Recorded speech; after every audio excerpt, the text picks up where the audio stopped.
Alright, so welcome back dito sa ating channel dito sa Bobs TV. Okay, so ito pag-usapan natin mga kababayan, no? Bistado nga po ba ang mga tanim, mga kababayan? Ang tanim na Marines po, mga kababayan, nila Mike Defensor, no, na nag-aakusa, no, dito po sa mga kongresista, sa mga senador na nakatanggap daw po ng mali-maletang pera, mga kababayan. Ha? Nabisto po ba, no, na ito pong mga Marines, mga babayan, ay mayroon pong itinanim lang. Ito na naman tayo no. Yun, sinatawag nilang tanim testigo na naman. Okay? So, yan ang ating alamin ngayon at pag-uusapan. Pero syempre, bago ang lahat, please don't forget to subscribe, like, share, at comment dyan sa comment section. Okay, so ito, nabunyag mga kababayan na di umano 4 po sa 18 sinasabing former Marines, mga kababayan, ay wala pong record sa Philippine Marine Corps or sa AFP. Paano na yan? Basag na naman ng mga DDS. Ano na naman sasabihin ng mga DDS dito?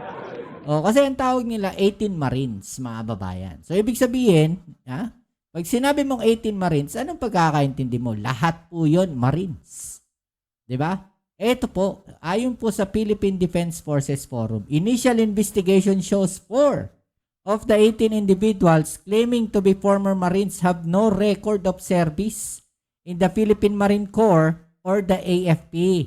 The rest were dishonorably discharged from various infractions committed while on active duty.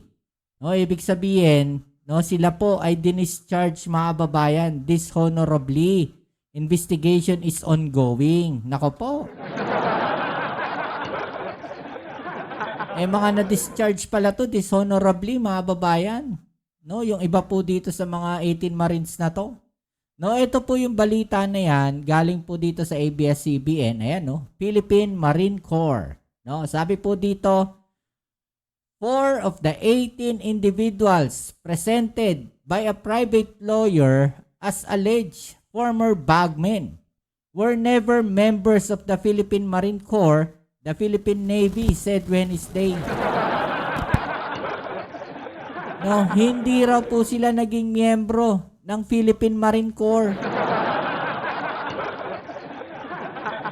So, in short, ano to? Tanim testigo na naman. Yan sinasabi sa inyo sabi dito, in a statement, Navy spokesperson Captain Marisa Arlene Martires said, based on official records, 4 were never members of the Philippine Navy or the Philippine Marine Corps. After verifying the identities and service records of the individuals introduced during a press conference by Levito Levi Baligod. Hindi raw po miyembro ng Philippine Navy or Philippine Marine Corps yung 4 sa hinarap nila. No, Baligod has claimed that 18 individuals served as bagmen who delivered 805 billion to President Ferdinand Marcos, former House Speaker Martin Romualdez, and former Ako Bicol Party List Representative Saldico. According to Martires, majority of those presented were dishonorably discharged from the service, while others were able to retire in good standing. No?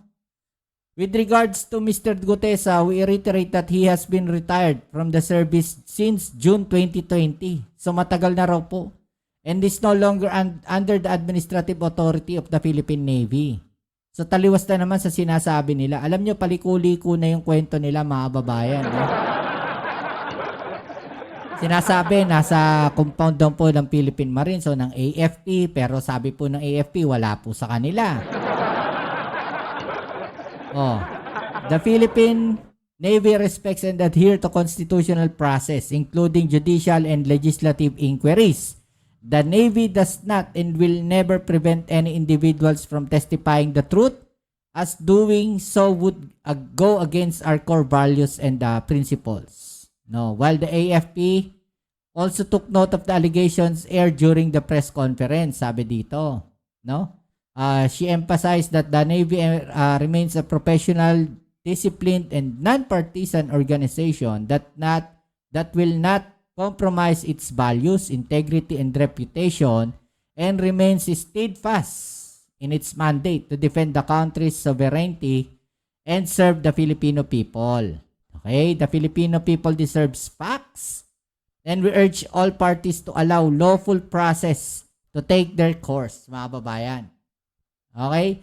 So ano pa yung isang bagay, no, na nagpalaglag dito sa 18 Marines na to?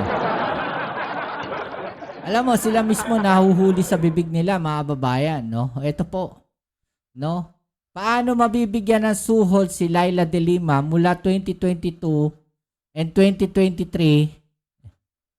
2023 lang siya nakalaya, sabi dito. At bakit parang puro kritiko lang ni Duterte ang mga nakalista? May sinasabi natin. Ayaw ayusin ang script. May mga supporters naman ng mga writer at director. Kasi sabi dito sa post daw po ni Greco Belliga, dapat sagutin pero syempre itatanggi. Dapat mag-resign pero syempre hindi. Dapat may delikadesa pero syempre kakapit sa pwesto. No? Yan po eh. Kasi ano, alam na nila yan eh. Mga babayan eh. No? Syempre. Alam na nila yan. Standard yan. No, eh, lalo na kung hindi naman totoo. Okay?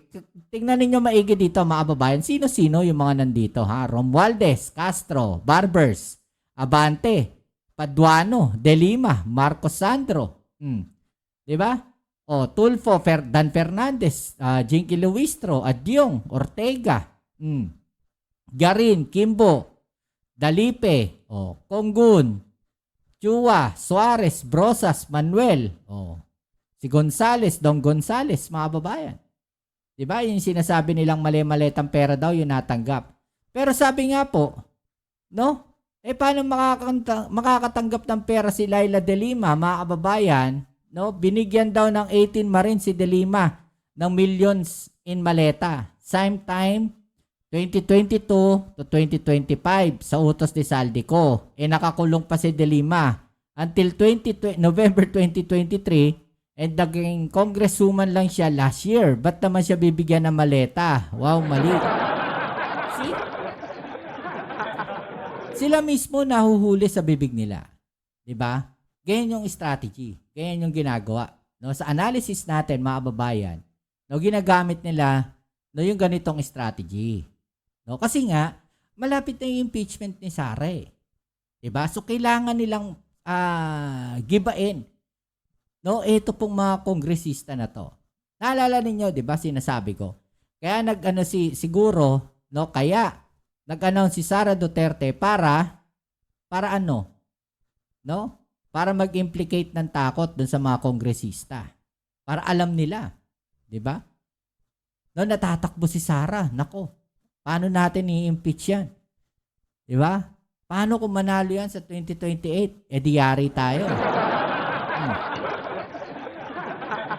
Pero, no, nakita siguro nila, steady lang yung mga kongresista, wala na windang. Wala nagulantang, wala natakot, mga babayan. Wala gano'n nag-react. Kaya sinasabi ko nga, no, nung lumabas tong balita na to, mga babayan, sabi ko, ang unang-unang napansin ko, mga babayan, karamihan po na nandiyan sa listahan na yan ay yung mga nasa Quadcom. Yung mga kongresista na nag-imbestiga kay dating Pangulong Duterte. Yung mga kongresista na nag-imbestiga kay Vice President Sara Duterte. Di ba, mga kababayan? Yun yung karamihan nandoon eh. Affidavit. Ako kasi pag mayroong information in my previous life, this is how I treat any information that comes to my attention. First, yung ano ba yung credibility ng source? And second, ano yung reliability ng information itself?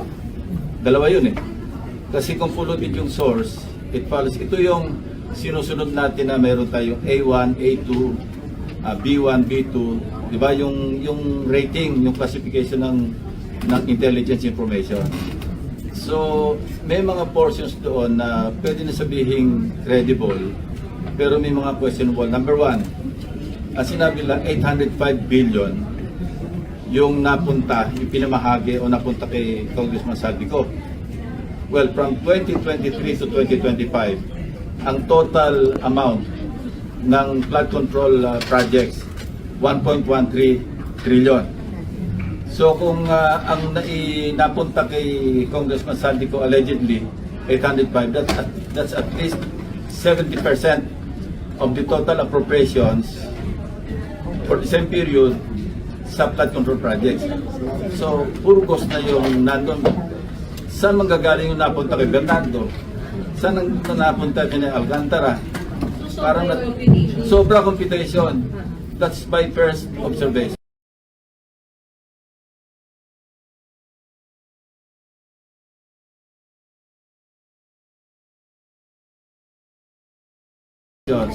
Second, as we speak, sumulat na ako sa Philippine Navy, Philippine Army to conduct record check and background investigation on the 18 Philippine Navy and Army personnel.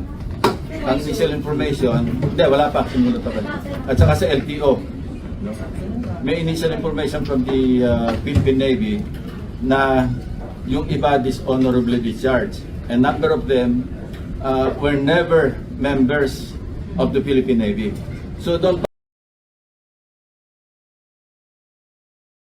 pa lang, makukwestiyon natin yung credibility ng source.